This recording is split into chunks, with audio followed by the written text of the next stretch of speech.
Narito na ang Veritas Editorial, ang paninindigan ng Veritas 846 sa mga napapanahong usapin sa bansa. Pakinggan si Reverend Father Anton C.T. Pascual, Pangulo ng Veritas 846, ang radyo ng simbahan. Veritas Editorial. Kapanalig, para maiwasan ng makulob ang ating mga estudyante sa mainit na silid-aralan tuwing Abril at Mayo, i-adjust na ng Department of Education, DepEd, ang darating na school year. Ang papasok na school year 2024 at 2025 ay magsisimula sa Hulyo 29 sa taong ito at matatapos sa Marso 31 ng susunod na taon, 2025. Kulang ito ng 11 araw na 180 days hanggang 220 school days na itinakda ng batas. Paliwanag ng DepEd Assistant Secretary Francis Bringas, mangangahulugan ito ng mga kakayahan o competencies na hindi lubusang masasaklaw sa pag-aaral ng mga estudyante. May pwede naman daw gawin para maibsan ang tinatawag na learning loss o kabawasan sa matutunan ng mga mag-aaral. Maaaring iksian ang oras na inilalaan para sa ibang aralin. Ang unti-unting pagbabalik sa nakasanayan nating school year na mula June hanggang Marso ay ang solusyon ng gobyerno sa madalas na pagkakansela ng mga klase dahil nga sa matinding init dulot ng El Nino. Hindi naman lahat ng classrooms natin ay may aircon para komportableng makapag-aral ang mga bata. Sa ibang lugar nga, hindi pa nga tuloy-tuloy ang kuryente kaya wala ring silbi ang mga electric fan. Wala rin naman tayong kasiguraduhang nakakapag-aral ng maayos sa mga bata sa kanilang bahay sa gitna ng matinding init sa kasalukuyan. Pinakadihado sa ganitong kalagayan ang mga estudyante mula sa mga dukha at mga nasa probinsya. Bagamat the worst is over pagdating sa mainit na temperatura ayon sa Pag-asa, inaasa namang kasunod nito ang matinding pag-ulan, ang La Nina. Ilang araw na ngang may mga lugar dito sa Metro Manila na inuulan. Hindi pa nga ganoon katagal ang malalakas na pag-ulan. Mabilis naman ang pagbaha sa mga kalsada at mahirap ito para sa lahat, kabilang ang mga estudyante.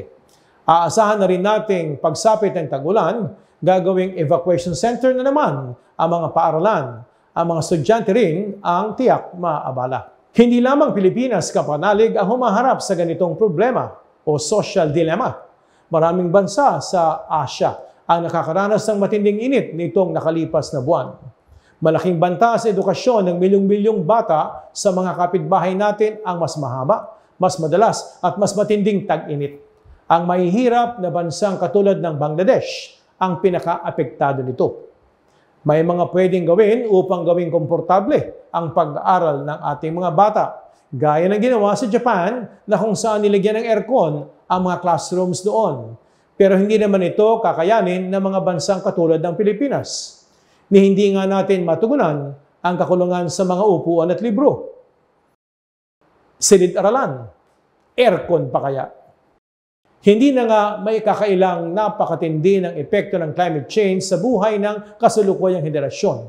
Ayon nga sa NGO na Save the Children, the climate crisis is a child crisis. Nakalulungkot na umabot na tayo sa puntong ito dahil hinayaan nating magpatuloy ang pag-init ng ating planeta.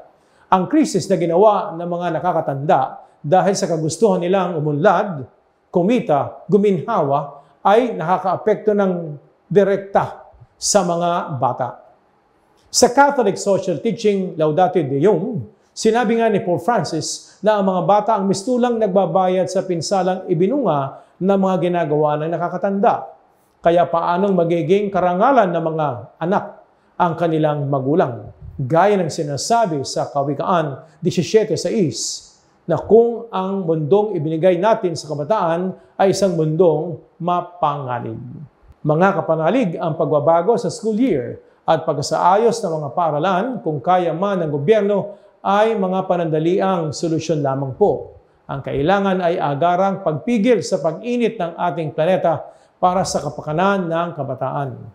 Hindi ito kaya ng isang bansa, kaya dapat nangunguna ang Pilipinas sa pag-udyok sa mga bansang pinakamalaki ang kontribusyon sa climate change, tulad ng Amerika, tulad ng China, na tulungan ang mga bansang pinakaapektado nito, alang-alang sa mga bata. Tayo po, third world country, tulad ng Pilipinas, ang palaging biktima ng anumang disaster sa mundo, natural man o gawa ng tao. Naway, tulungan tayo ng Panginoon, bigyan tayo ng karunungan, baguhin ang pag-uugali at asal ng mga namumuno, maging tunay na lingkod, karapat-dapat sa pagtitiwala ng bayan. Sumainyo ang katotohanan. Inyong napakinggan ang Veritas Editorial. Ugaliing pakinggan ng Veritas Editorial kasama si Reverend Father Anton C.T. Pascual. Veritas Editorial.